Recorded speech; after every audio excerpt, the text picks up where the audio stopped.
the new spirituality. If we are to continue in the right way today, we must consider something of the nature of the human being and how human beings are part of historical evolution. First of all, we consider the fact that human beings have the power or the gift of the intellect. What does this mean? It means that we are able to form ideas. For the moment, we need not reflect on where these ideas come from. The life of thought is with us whenever we are in waking consciousness. And we also feel, for instance, that when we walk, stand, or do something else, we are guided by our thoughts, by something which exists first of all in the mind. Later on we shall discuss if this really is the case. For the moment, I merely want to establish what fills the conscious mind in everyday life. It is our thoughts. But when it comes to the world of thought as such, the matter is really quite different. And we shall not understand how human beings really relate to their thoughts, unless we first consider the true nature of the world of thought. In reality, we are always, wherever we are, whether sitting, standing, or lying down, not only in the world of air and light, and so on, but also in a world of surging thoughts. You will find it easiest to get an idea of this if you look at it like this. When you walk on earth as an ordinary physical human being, you are also a breathing human being, walking in a space filled with air. And in more or less the same way, you move in a space filled with thoughts. Thought substance fills the space around you. It is not a vague ocean of thoughts, nor the kind of nebulous ether people sometimes like to imagine. No, this thought substance is actually what we call the elemental world. When we speak of entities which are part of the elemental world in the widest sense of the word, they consist of thought substance, actual thought substance. There is, however, a difference between the thoughts flitting around out there, which really are living entities, and the thoughts we have in our minds. I've spoken of this difference on a number of occasions. In my book, due to be published shortly, and which I mentioned yesterday, you will find further references to this difference. You may well ask yourself, if there is such an elemental principle out there in thought space, and if I, too, have thoughts in my head, what is the relationship between the two? To get the right idea of how your own thoughts relate to the thought entities out there, you have to visualize the difference between a human corpse which has been left behind when someone has died and a living person who is walking about. The kind of thoughts you have to consider in this respect are the kind you gain from the world you perceive with the senses when in waking consciousness. Our own thoughts are actually thought corpses. This is the essential point. The thoughts coming from the world we perceive with the senses and drag around with us when in waking consciousness are thought corpses, thoughts that have been killed. Outside us they are alive, which is the difference. We are part of the elemental world of thought insofar as we kill its living thoughts when we develop ideas on the basis of what our senses have perceived in the world around us. Our thinking consists in having those corpses of thoughts inside us, and this makes our thoughts abstract. We have abstract thoughts because we kill living thoughts. It is really true that in our state of consciousness we walk around bearing thought corpses, which we call our thoughts and ideas. This is the reality. The living thoughts in the outside world are certainly not unrelated to us. There is a living relationship. I can demonstrate this to you, but do not be frightened by the grotesque nature of this unaccustomed idea. Imagine you are lying in bed and it is morning. You can get up in two different ways. Ordinarily, you are not aware of the difference between them, because you are in the habit of making the distinction, and anyway you do not pay attention to this particular moment of getting up. Nevertheless, you can get up out of habit without thinking about it, or you can actually produce the thought, I am now going to get up. There are people, however, who get themselves up out of sheer habit, and yet there is just a touch of the idea, I am going to get up now. To repeat, many people do not make the distinction, but it can be made in the abstract, and the difference is enormous. If you get up without giving it a thought, out of sheer habit and training, you are following impulses given by the spirits of form, the Elohim, when they created human beings as dwellers on earth at the beginning of earth evolution. So, you see, if you switch off your own thinking and always get up like a machine, you are not getting up without thought having gone into it, but it is not your own thought. The form of movement involved in getting up involves thoughts, objective, not subjective, inner thoughts. These are not your thoughts, but those of the spirits of form. If you were a terribly lazy person who really did not want to get up at all, if it really was not in your nature to get up, and you would only get up on reflection, against your nature, out of purely subjective thought, you'd be following Ahrimanic tendencies. You would be following only your head, and therefore Ahriman. As I said, the distinction is not made in ordinary life. And everything else we do is really done in the same way as our getting up. Human beings truly are made up of two entities, which can be outwardly distinguished as the head and the rest of the body. The human head is an extraordinarily significant instrument and much older than the rest of the body. The construction of the human head is such, I spoke about this last year, that the basic shape arose during moon evolution, though the head has, in fact, come down through Saturn, Sun, and moon evolution. Humans would look quite different if they still had the shape they had during moon evolution. In very general terms, we might say people would look like specters, with only the form of the head emerging somewhat more clearly, which was the original intent. The rest of the body was not meant to be as visible as it is now.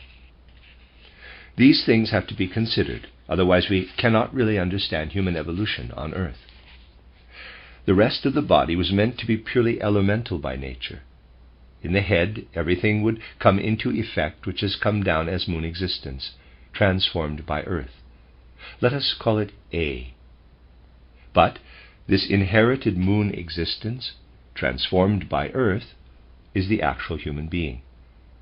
For the human being is really a head with only a very insignificant attachment. The rest of the human being, let us call it B, and to begin with, let us simply consider it to be this elemental, airy principle, is a manifestation of the higher hierarchies, from the spirits of form downward. The right and only way of seeing the human being is to realize that everything shown here as B has been created by the cosmic hierarchies. The human being, which has evolved from the time of Saturn, emerged against the background of the cosmic hierarchies. If you visualize the essential nature of the parts of the human being which are not head, you must think of it as all spirit, or at least all air. Then you have the body of cosmic hierarchies, and there's a drawing. However, Luciferic seduction entered into the whole process of evolution. The outcome was that this whole, more elemental body condensed to become the rest of the human body, which of course also had an effect on the head. This will give you an idea of the true nature of the human being. Apart from the head, which is their own, having come from earlier evolution, human beings would be an outward manifestation of the Elohim if their bodies had not become sensuous flesh. It is entirely due to the temptations of Lucifer that this outward manifestation of the Elohim has condensed to become flesh. Something very strange has arisen as a result, an important secret to which I have referred a number of times. What has happened is that the human being has become the image of the gods in the very organs which are normally called the organs of his lower nature. This image of the gods has been debased in human beings as they are on earth. The highest principle in human beings, the spiritual principle coming from the cosmos, has become their lower nature. Please do not forget that this is an important secret of human nature. Our lower nature, which is due to Lucifer's influence, was actually destined to be our higher nature. This is the contradictory element in human nature. Rightly understood, it will solve countless riddles in the world and in life. We are thus able to say, in the course of human evolution, man has, thanks to the Luciferic element, made the part of him that should be constantly emerging from the cosmos into his lower nature. Many historical phenomena will find their explanation if you consider that this was known to the leaders of the ancient mysteries, people who were not as facetious, cynical, and narrow-minded as people are today. Certain symbols taken from the lower nature and used in the past, symbols that today are merely seen as sexual symbols, are explained by the fact that the priests who used them in the ancient mysteries did so in order to give expression to the higher reality of the lower nature of man. You can see how sensitive we have to be in dealing with these things if we are not to be facetious.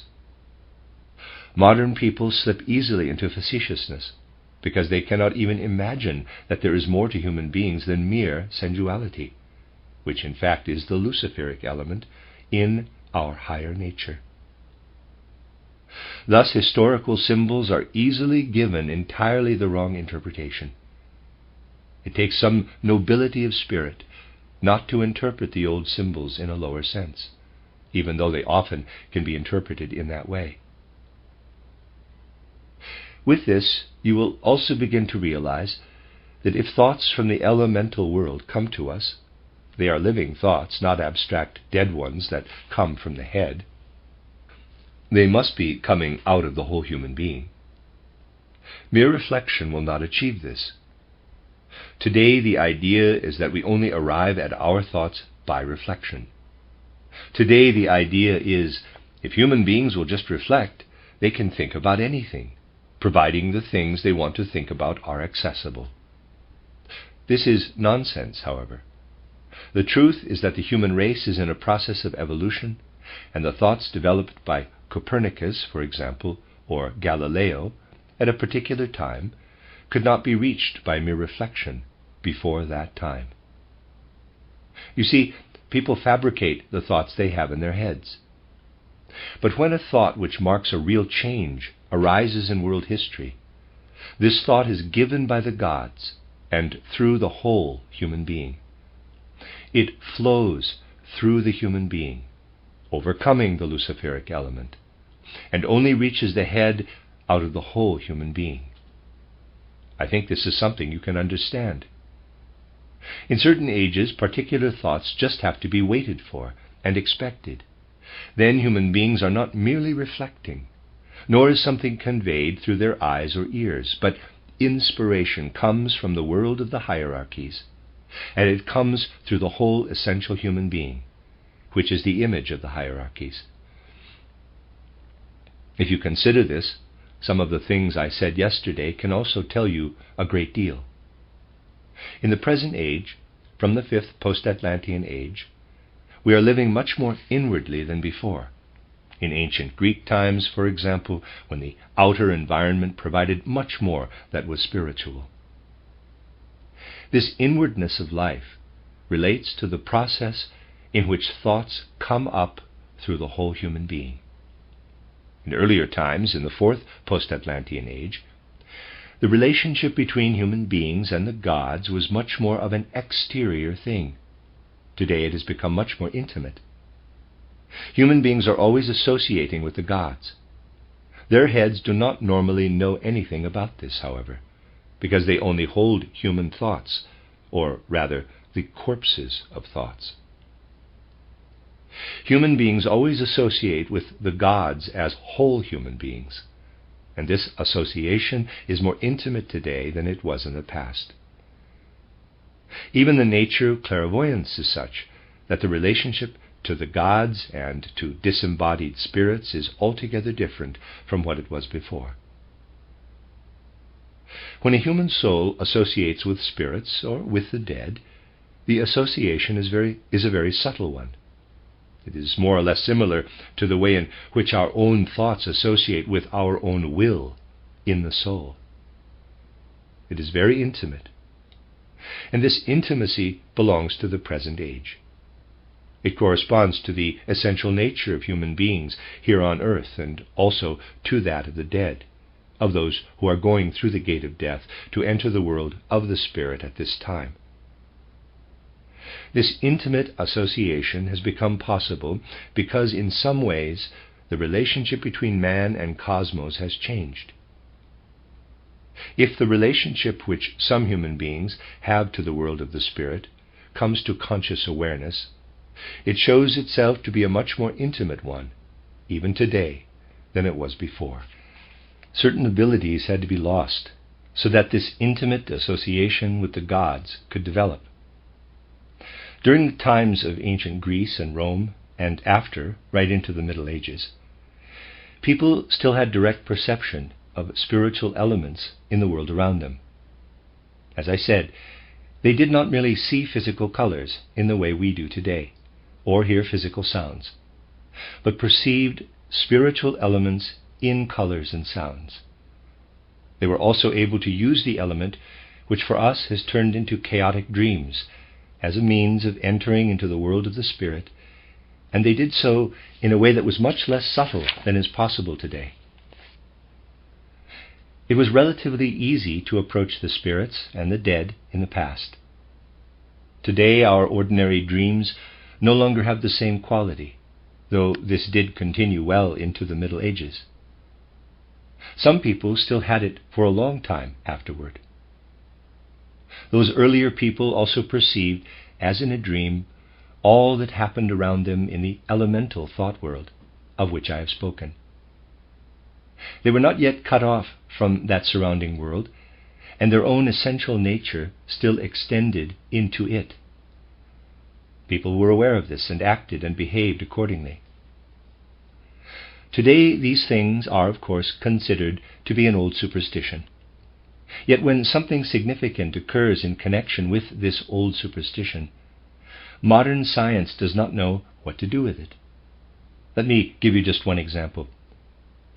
Cimon, I'm going to pronounce that Cimon, C-I-M-O-N, a well-known historical figure, had a friend called Astyphilus, who knew how to interpret dreams. Astyphilus was able to interpret dreams intellectually. When Cimon had dreamt of a vicious, yapping dog before the Egyptian campaign, Astyphilus forecast his death, saying, quote, "You have dreamt of a vicious, yapping dog. You will die in this campaign." Close quote. The story was told by Horace. A modern sage who has written about dreams, though in materialistic terms, does of course believe that Cimon had an ordinary dream and Astyphilus was a mountebank who interpreted dreams. Yet he also makes a strange comment. Quote, "Chance willed it, however, that his prophecy came true." Close quote. I could show you books which give irrefutable evidence of prophecies which have come true, but people will say, quote, "Chance willed it." Close quote. This is one of many examples. People imagine that the inner life has always been the same as it is today, and that there has been no development in the inner life of man. Thus the outer senses perceived more of the spiritual, and at the same time, the relationship with the surrounding elemental thought world was in a way based more on images. Dreams still had the quality of images which pointed to the future.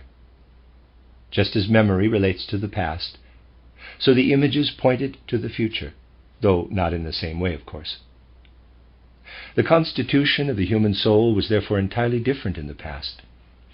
Blurred dream images came into everyday sensory perception, images which nevertheless related to real happenings in the elemental world. We might put it like this. The physical world of sensory perception had not yet condensed and become solid and mineral in quality. Everywhere color and sound still sparkled with spiritual qualities. At the same time, people still had the ability to live in waking dreams, and these were reality in the elemental, objective world of thought. Then humanity was deprived of this relationship with the outside world in order to establish and strengthen human freedom. The inner life became more intimate in the way I have described. There is something we must consider which is most important. We can use the powers of the normal intellect to reflect on the phenomena belonging to the world of nature. But we cannot use this intellect to reflect on social phenomena. People believe that the way of thinking, which enables them to reflect on the events of the physical world, can also be used to establish social laws and political impulses. They are actually doing so now, but the laws and impulses are of correspondingly poor quality. The kind of thing you find in Roman history, and you would also find it in later history, if it had not all been turned into romance. For instance, that Numa Pompilius took his inspiration from a nymph called Egeria in certain matters of state, indicates that in those days people appealed to the gods when matters of state had to be dealt with. They would not have thought it possible to create political structures merely by thinking about them. Today, the idea is that individuals are not able to do this, but if you multiply the individual by so and so many times, then it can be done. So if you have a modern democracy and an enlightened parliament, 300 heads are able to achieve by reflection what a single head cannot do, of course. This goes against one of Roesiger's statements, which I have quoted a number of times. Quote, "One's a human being. If there are several, you've people. If you have lots of them, they're beasts." Close quote. But surely it is not what you would do in practice. And just imagine what the whole enlightened modern world would say if news were to get around, not in the old form, but in a new one, that Woodrow Wilson had taken his inspiration for some decree or other from a nymph. These things have changed, even if they are not exactly more intelligent. It will of course be difficult to grasp, but it is something we have to realize, that real and appropriate ideas concerning social structures will only come when people appeal again to the Spirit. They are not forced to do so, and the form will be different. But this appeal to the Spirit must be made again. Otherwise, everything people produce by way of political principles, social structures, and ideas will be mere nothingness. There has to be living awareness of the fact that we live in the world of elemental thought and have to take our inspiration from it. People are still able to laugh about such things today, but humanity will have to struggle through pain and suffering to gain awareness of inspiration in the creative sphere of the social order. Here we have an even more subtle indication of something that will become more and more necessary for humanity. People will have to realize that they must now prepare themselves to make a connection again with the world of the Spirit, so that they may bring into the kingdom of this world a kingdom which is not of this world, but is present everywhere in the kingdom of this world. Only then will salvation come for a social sphere where chaos now reigns. It will, however, be necessary for people to overcome the unease and reluctance they feel about concerning themselves with the intimate relationship between man and world. In the more important fields of human activity, people will have to go more deeply into the nature of this relationship, as it was in the fourth post-Atlantean age. This will give them the necessary orientation so that they can really see how human beings related differently to the world around them than they do now. It is possible to study this, but we must overcome this mythology in the bad sense we call the study of history today. We need to consider historical reality, going back at least as far as the mystery of Golgotha. And this will be possible if the study of external history is enriched by the study of spiritual science. People will simply have to make the effort to enter into a study of spiritual science. The whole way of thinking, of course, is such nowadays that people often feel everything to be utterly grotesque when they begin to enter into the world of the spirit. People instinctively think that things will look just the same there as they do in the physical world. All they are prepared to accept is that they will find a more refined, subtle form of this world, and they fail to understand that they will find it completely different. So much so that even the smallest detail will come as a surprise. Let us assume a modern philosopher, your normal kind of university professor, were to have some kind of inspiration. It would be a small miracle, but let us assume such a miracle were to happen. So that for 5 minutes he were in a position to ask the world of the spirit, if he was a true philosopher with a true inner vocation. What do you think the answer would be? He would be given an image. This would be the right answer, only it would need to be correctly interpreted. This is really true.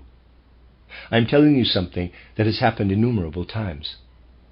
The answer would be that the philosopher is given ass's ears, and the interpretation of this would be, quote, "I am indeed a real philosopher," close quote. This is not a joke. The point is that some ideas mean one thing in the physical world and exactly the opposite in the spiritual world. In the physical world, it is not a distinction to have ass's ears. In the spiritual world, having ass's ears as an image is worth much, much more than the highest distinction ever awarded to a professor of philosophy. But imagine someone who is only used to the physical world and who suddenly, as I said, by a miracle, becomes clairvoyant and sees himself wearing ass's ears. He would think he was being made a fool of, that he was being taken in. And he would immediately call this an illusion. Things are different in the world of the spirit, down to the last detail. And it is necessary to translate everything we meet there in order to find the right correspondence and interpretation in the physical world. I was not simply telling a joke when I spoke of those ass's ears. If you read the writings of ancient times, you will find the dreams dreamt by philosophers to convince them of their inner vocation. The dream I have described is quite typical of that kind of thing. Philosophers had to see themselves with ass's ears to be convinced of their vocation. People will inevitably be surprised and taken aback when they want to get acquainted again with the specific nature of the spiritual world. Reading title The Chemical Wedding of Christian Rosenkreuz, Anno 1459, you will sometimes feel that the grotesque things said in it are enough to make you laugh, yet they are deeply significant. For the path to which the work refers should not be considered in a sentimental way, but with a certain superior humor. As I have said, later times also have events analogous to Numa Pompilius receiving instruction from Egeria. These things are no longer made known, which is, of course, the reason why history has become mere conventional fiction. Consider, it was as late as the end of the 16th and the beginning of the 17th century when Jacob Boehme had his profound intuitions, truly great, tremendous, grand visions, which contained intuitions from an earlier time. His followers included many people who lived in later times. One of the last to be consciously a follower of Jacob Boehme was St. Martin. He based himself entirely on Jacob Boehme, especially in his book, it's in French here, I'll give it a try, titled Des Erreurs et de la Vérité, the errors maybe of something, though it is a somewhat dematerialized Boehme. Still, he had enough of what had come through from older times to realize if one wants to have ideas concerning social structures, if one wants to have real, effective political ideas, these must not merely be thought up. They must have come from the spiritual world. In his book, St. Martin presents not merely ideas concerning the world of nature and its progress, and of history and its progress, but also quite specific political ideas. Today, when states are the only kind of political structure, one would call them ideas on the political state. His discussions do, however, include one idea of special significance, and it is characteristic that this is in the forefront of his political ideas. St. Martin refers to, quote, original human adultery, close quote, which he says took place at a time when sexual relations did not yet exist between male and female on earth. He is therefore not referring to adultery in the usual sense. He means something quite different, something he keeps deeply veiled, and to which the Bible refers with the words, quote, the sons of the gods saw how beautiful these daughters were, and they took them for themselves, such women as they chose, close quote. This event brought chaos to the world of Atlantis. There is also a mysterious connection between this and the way in which human beings had made their elemental spiritual nature sensual. All one can do is hint at the event which St. Martin calls original adultery. He, too, was merely hinting at it. It is evident that St. Martin realized that to consider politics, one must not merely take account of outer human situations, as people do today, but find a way of going back to earlier times, when one had to go beyond the world of the senses and into the world of the spirit, if one wanted to know anything about the human being. The principles of political thinking must be evolved out of the world of the spirit. St. Martin still knew this at the end of the 18th century. He only died in 1804, and what he said in Des Erreurs et de la Vie has also been translated into German. It is not without interest to say this, because a certain cleric who is against we who want to serve the life of the Spirit here in Dornach, he lives quite near to here, has said that in the face of all this folly, people should remember plain, simple Matthias Claudius, and he quoted a verse by Claudius in his support. It was Matthias Claudius, however, who translated St. Martin's Des Erreurs et de la Vie in order to make the spiritual science of that time accessible to his people. The gentleman in question therefore demonstrated his colossal ignorance where Matthias Claudius is concerned, quite apart from the fact that he quoted only one verse. If he had quoted the preceding verse, he would have contradicted himself. Still, he was satisfied with the one verse which he thought suited his purpose, which was to quote something against anthroposophy. As late as the 18th century, St. Martin knew that if we are to have fruitful political ideas, there has to be a bridge between human thoughts and the spiritual influences which come from higher worlds. No previous century has been as God-forsaken, really, as the 19th century and the beginning of the 20th century. It is important to realize this. Nor was any earlier century so vain and so proud of being God-forsaken. Still, if people were to read about the statesmanship advocated by St. Martin, I think all those clever people who now get together and want to guide the destinies of the world would feel their stomachs turn. For it is the tendency today to get to know as little as possible about the real world around us. It is, of course, possible to erase from our minds the thoughts which come from the living Spirit, and we can decide to work only with thought corpses. People's actions do not relate to this, however, but become part of a web of living thought. And when people with thought corpses refuse to enter into those living thoughts, the outcome will be chaos. This chaos has to be overcome, which calls for the clear insights of which I have spoken before, as well as in these lectures. It does, however, require a complete change of direction from what is considered to be right today and the absolute ideal. Above all, this change of direction will have to come soon. And it would be best if it were to come right now and be as widespread as possible, in the field where educators are appointed for both young and old. There is no other field where humanity has entered as deeply into materialism as it has in education. Let me conclude by presenting a thought which will be occupying us in the days ahead, for it is very interesting and very important for all humanity. I would like to present it in such a way, however, that you will be able to turn it over in your own inner mind for a few days. You will then be better prepared to consider this thought. The children who are born today, we must consider them in the knowledge that the outer form is withering and splitting up, as I have shown in these days. But deep inside is the true human being. This no longer comes to outward expression in the way it did until the 15th century. We will have to get more and more used to the thought that, especially in the case of children, the inward human being cannot be fully revealed by the way people present themselves, nor by the way they think and the gestures they make.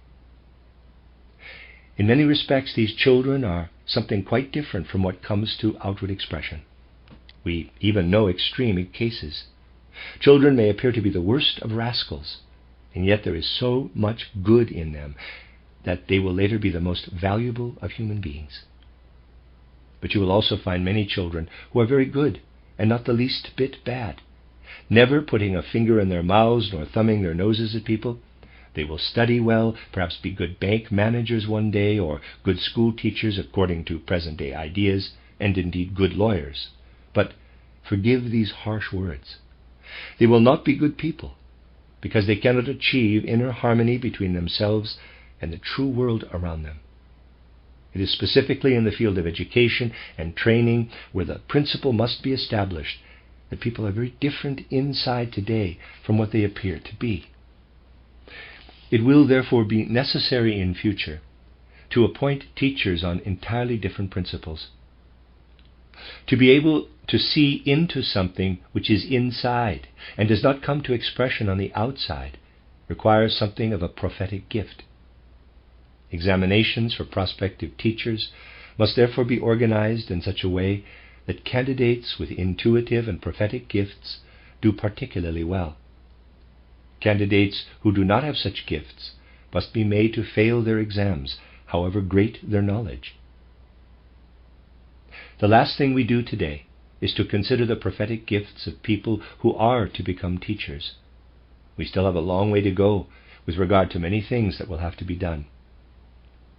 Yet the course of human evolution will eventually force people to accept such principles. Many of the materialists of our age would, of course, consider it a crazy notion to say that teachers should be prophets. But it will not be forever. Humanity will be forced to recognize these things.